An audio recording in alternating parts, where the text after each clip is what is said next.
Title देख के तो आप समझ गए होंगे कि हम लोग बात करने वाले हैं कॉमन यूनिवर्सिटी एंट्रेंस टेस्ट यानी कि सीयूईटी के बारे में, जो कि एक नेशनल लेवल का एग्जाम है। सबसे पहले बेसिक ओवरव्यू के बारे में बात कर लेते हैं। तो जो सीयूईटी का एग्जाम है इसको अगेन एनटीए ऑर्गेनाइज करती है, जो जेईई मेंस और नीट का एग्जाम भी ऑर्गेनाइज कराती है। ये एग्जाम उन बच्चों के लिए बहुत ज्यादा इंपॉर्टेंट है जो इंजीनियरिंग या मेडिकल के अलावा इंडिया के टॉप कॉलेजेस में जाके एडमिशन लेना चाहते हैं किसी और फील्ड में। अगर आप सीयूईटी का एग्जाम देते हैं तो 250 प्लस यूनिवर्सिटीज का एक्सेस आपको मिल जाता है, जिसके अंदर 49 से भी ज्यादा सेंट्रल यूनिवर्सिटीज आती हैं। इससे पहले हर एक यूनिवर्सिटी का अपना खुद का एग्जाम हुआ करता था, लेकिन सीयूईटी के बाद एक प्रकार से सेंट्रलाइज्ड हो गया है। जैसे कि अगर हम लोग बात करें यहाँ पे तो भैया Delhi university, Banaras Hindu university, Jawaharlal Nehru university और ऐसी बहुत सारी यूनिवर्सिटीज इसके अंडर आती है। तो आप ऐसी चीजें मिस ना करो। हमने इस चैनल पे एक सीरीज लॉन्च की है जहां पे हम सारे मेजर एग्जाम्स के बारे में डिटेल में बात करते हैं ताकि आपकी पूरी मदद हो सके। तो क्या करना है, कैसे करना है, हर एक चीज के बारे में डिटेल में बात करेंगे। बस आपको क्या करना है, चैनल को करना है सब्सक्राइब, ताकि ऐसी और वीडियोस जो हम हर एक एग्जाम को यहाँ पे खोल के रखने वाले हैं वो मिस ना हो जाए। तो चलो सबसे पहले बेसिक सीयूईटी के एग्जाम पैटर्न के बारे में बात कर लेते हैं। तो सीयूईटी का जो एग्जाम है वो बेसिकली 3 सेक्शंस में डिवाइडेड है: लैंग्वेज टेस्ट, डोमेन सब्जेक्ट्स और जनरल एप्टीट्यूड टेस्ट यानी कि जीएटी। अब अगर लैंग्वेज सब्जेक्ट की बात करें तो यहाँ पे आपको 13 से भी ज्यादा प्लस लैंग्वेजेस मिल जाती हैं, जैसे कि तमिल हो गया, इंग्लिश हो गया, बंगाली हो गया, अलग अलग भाषाएं आपको मिल जाती हैं। इसमें आपको रीडिंग कंप्रिहेंशन, वोकैबुलरी और ग्रामर से रिलेटेड एमसीक्यूज मिलने वाले हैं। ऑब्वियसली बात है, मैं एग्जाम पैटर्न के बारे में बात करूंगा कि क्वेश्चन किस फॉर्मेट में आते हैं, लेकिन लैंग्वेज में आप 13 प्लस लैंग्वेजेस आपके पास ऑप्शंस है। अब लैंग्वेज तो कहने को 13 प्लस है, लेकिन सबसे ज्यादा जो बच्चे चुनते हैं वो इंग्लिश है, बिकॉज ज्यादातर यूनिवर्सिटीज इंग्लिश ही डिमांड करती है। तो लैंग्वेज में बेसिक बात क्या समझे आप, 13 से ज्यादा लैंग्वेजेस आ गई। इसमें भी आपके पास लैंग्वेज के अंदर कंप्रिहेंशन, ग्रामर, वोकैबुलरी आएगी और ज्यादातर बच्चे क्या चुनते हैं, इंग्लिश। अब अगर बात करें डोमेन सब्जेक्ट की, तो ये ऑब्वियसली बात है, डोमेन सब्जेक्ट का मतलब ही आप समझ गए होंगे कि यहाँ पे वो सब्जेक्ट है जो आपने 11-12 में पढ़े हैं। जैसे कि अगर एक साइंस का बच्चा है तो उसने ऑब्वियसली बात है फिजिक्स, केमिस्ट्री, बायो, मैथ्स ये सब सब्जेक्ट्स पढ़े होंगे।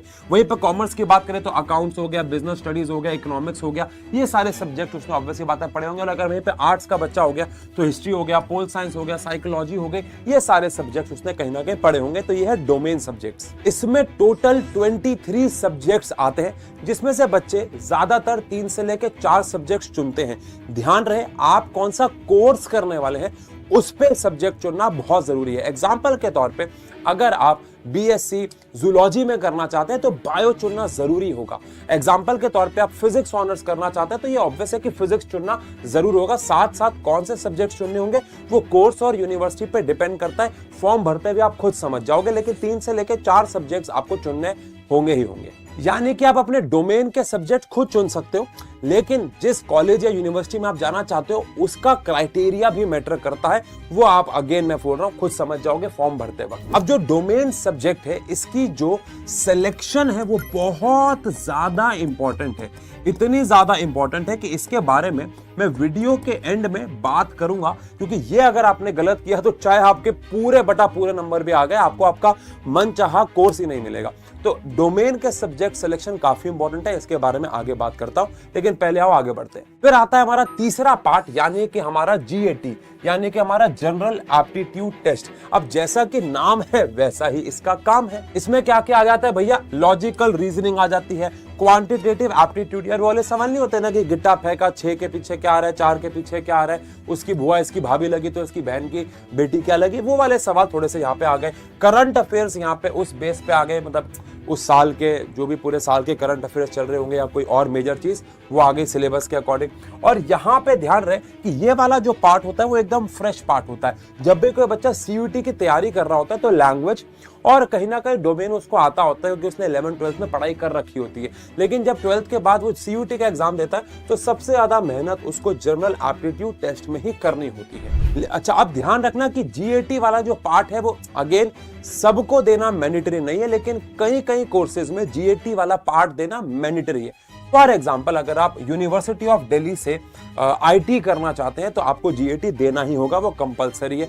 मैंने बोला था आपको, जब आप फॉर्म भरेंगे यूनिवर्सिटी का क्राइटेरिया उसमें लिखा होगा तो आप खुद समझ जाएंगे। अब एग्जाम की ड्यूरेशन और उसके थोड़े से मार्क्स के ऊपर, उसके फॉर्मेट के ऊपर थोड़ा सा बात कर लेते हैं। सीयूईटी के हर एक सेक्शन में आपको 50 क्वेश्चंस मिलते हैं, जिसको अटेम्प्ट करने के लिए आपको 60 मिनट यानी 60 मिनट्स मिलते हैं। यानी कि बेसिक जो पर पेपर है, यानी हर एक चीज का पेपर जो है, फॉर एग्जाम्पल अगर आप इंग्लिश यानी लैंग्वेज सब्जेक्ट की बात कर रहे हैं तो 60 मिनट का आपका पेपर होगा। 50 क्वेश्चन उसमें एमसीक्यू फॉर्म में होंगे, लैंग्वेज, डोमेन और जीएटी। अब उसके अंदर इस सब यानी कि लैंग्वेज के 50 क्वेश्चन, डोमेन के 50 क्वेश्चन और जीएटी के 50 क्वेश्चन, अगेन हर एक का 60 मिनट का पेपर है। पर पेपर के यहाँ पे मैं बात कर रहा हूँ।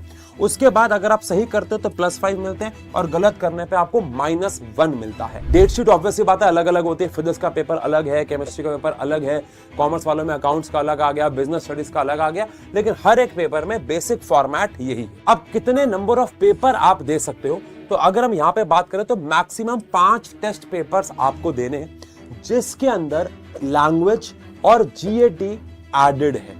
अगर जीएटी मैंडेटरी है, लैंग्वेज तो मैंडेटरी है, तो उसके अलावा आप समझ गए कि 3 आप पेपर दे सकते हो।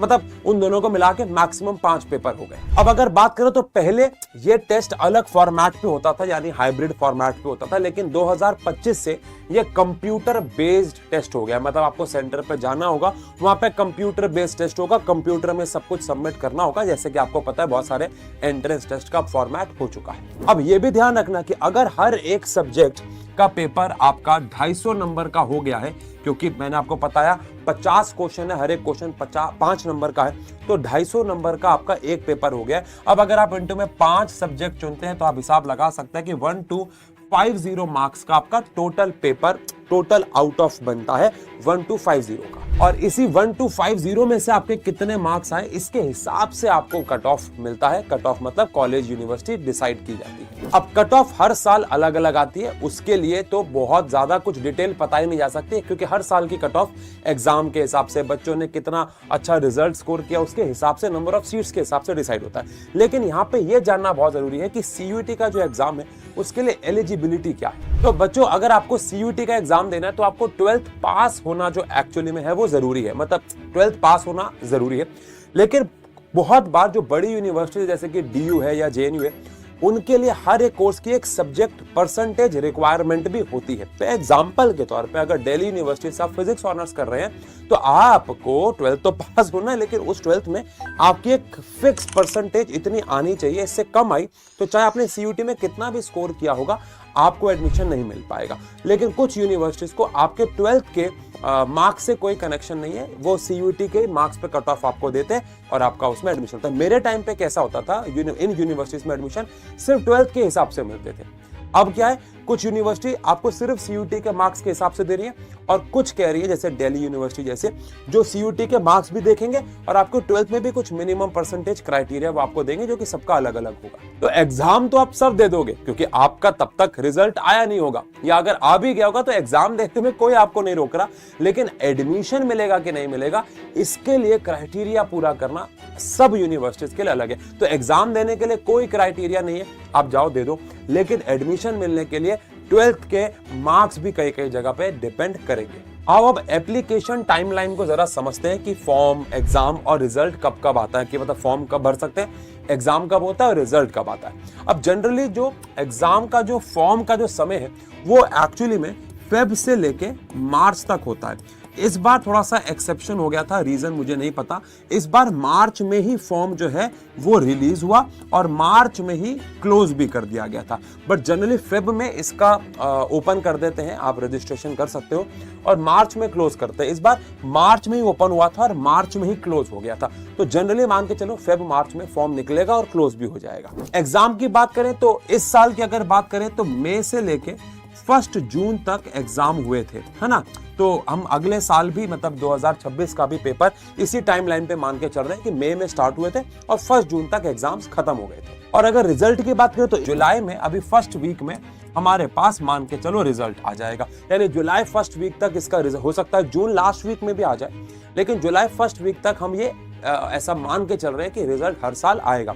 तो यानी कि टाइमलाइन समझे, फेब से लेके मार्च तक फॉर्म भरोगे, मई से लेके जून तक आपके एग्जाम होंगे और जुलाई में आपका रिजल्ट आ जाएगा। तो अब आप क्या कर सकते हो, आपसे मिस ना हो जाए तो आप 1 फेब से ही अपने कैलेंडर में, अपने टाइमलाइन में अलार्म लगा के रख लो, है ना, नोटिफिकेशन आपको पता होगा, रिमाइंडर लगा के रख लो, ताकि आपको बार बार याद आता रहे कि यार मुझे, ऑल्दो सोशल मीडिया इतना एक्टिव है कि आपको कहीं ना कहीं दिख ही जाएगा, बट यू नेवर नो, क्या पता आपसे मिस हो जाए। तो इसीलिए आप अभी ही चाहो तो अगर एग्जाम देना चाहते हो तो कैलेंडर में अगले साल के फेब में शेड्यूल कर सकते हो आज ही। अब थोड़ा सा बेसिक बात कर ले कि जो सीयूईटी है उसका कट ऑफ किस प्रकार से काम करता है। ठीक है, बेसिक लेवल पे बात कर सकते हैं, इसमें डिटेल में चाह के भी बात नहीं की जा सकती, हर साल अलग है। अब सीयूईटी के कोई प्रॉपर कट ऑफ नहीं है, जो कट ऑफ है वो भैया कोर्स, आपका कोर्स कौन सा है और आपकी यूनिवर्सिटी कौन सी है, इन सब पे डिपेंड करता है। यानी सीयूईटी का अपना खुद का कोई एक कट ऑफ नहीं है, यहाँ पे आपका कोर्स कौन सा है और आप किस यूनिवर्सिटी में एडमिशन लेना चाहते हो, उन सब का अलग अलग कट ऑफ जाता है,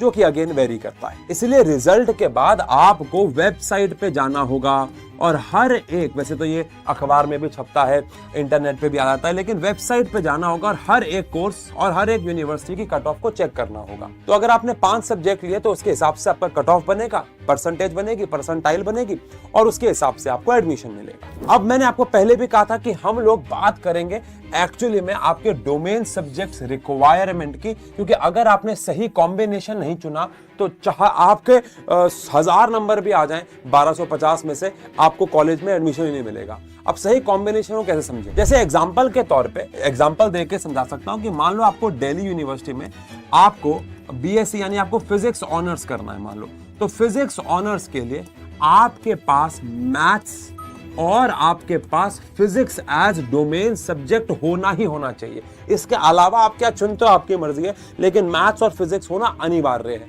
ऐसे ही अगर आपको मान लो हिस्ट्री ऑनर्स करनी है तो हिस्ट्री ऑनर्स के लिए आपके पास एक सब्जेक्ट होना अनिवार्य है, वो है हिस्ट्री। अब इसके अलावा आप बाकी सब्जेक्ट्स कौन से चुनते हो, अगेन आपके ऊपर डिपेंड करता है। यानी कॉमन सेंस की बात, अगर आपके पास हिस्ट्री नहीं है तो आप हिस्ट्री ऑनर्स नहीं कर सकते, यानी आप हिस्ट्री तो सब्जेक्ट को चुनोगे, बाकी आप क्या चुनते हो डिपेंड नहीं करता। तो बेसिकली सब्जेक्ट को चुनते हुए आपको अपना इंटरेस्ट नहीं, आपको अपने कोर्स के बारे में सोचना है, उससे सब्जेक्ट डिसाइड होगा कि मेरा इंटरेस्ट ये, उससे कुछ नहीं होने वाला, समझ गए। अब मैंने आपको एग्जाम पैटर्न के बारे में तो समझाया, थोड़ा सा तैयारी के बारे में भी बात कर लेते हैं। देखो, अगर आप, ऑब्वियसली बात है, 11th क्लास के बच्चे हो सकते हैं या फिर आप 12th क्लास के बच्चे हो सकते हैं, और अगर आपने अपना एम बना लिया है कि मैं सीयूईटी ही की तैयारी करना चाहता हूं, तो आप कैसे बोर्ड के साथ इसकी तैयारी कर सकते हैं। मैंने आपको ये तो समझा दिया कि GAT इसको छोड़ के बाकी सारी पढ़ाई आपके 11th 12th के सिलेबस की ही होने वाली है। तो आप अपनी बोर्ड की पढ़ाई करते रहो, आप अपनी NCERT पे फोकस रखो, आप एक्स्ट्रा जो भी क्वेश्चन बना रहे हो, बस आपको इतना समझना है कि अब आपको लंबी लंबी थ्योरी नहीं लिखनी, मतलब थ्योरी से सवाल आएंगे लेकिन लंबी लंबी थ्योरी नहीं लिखनी, आपको डेरिवेशन नहीं करने, आपको तो बस अब एक MCQ फॉर्म में प्रैक्टिस करनी है। मैं सीयूईटी के एग्जाम की बात कर रहा हूं। तो जब आप अपने बोर्ड की तैयारी कर रहे होगे तो आप सब्जेक्टिव क्वेश्चन तो बनाओ, लेकिन साथ ही साथ आप बहुत सारे MCQs बनाओ। लास्ट ईयर के सीयूईटी के पेपर ले लो, लेकिन तो नॉर्मल MCQs भी बनाओगे तो आपकी सीयूईटी की तैयारी साथ साथ चल रही होगी। यानी आप अपने बोर्ड की तैयारी के साथ अगर अपने लाइफ में MCQs ऐड ऑन करते रहोगे तो सीयूईटी की तैयारी आपकी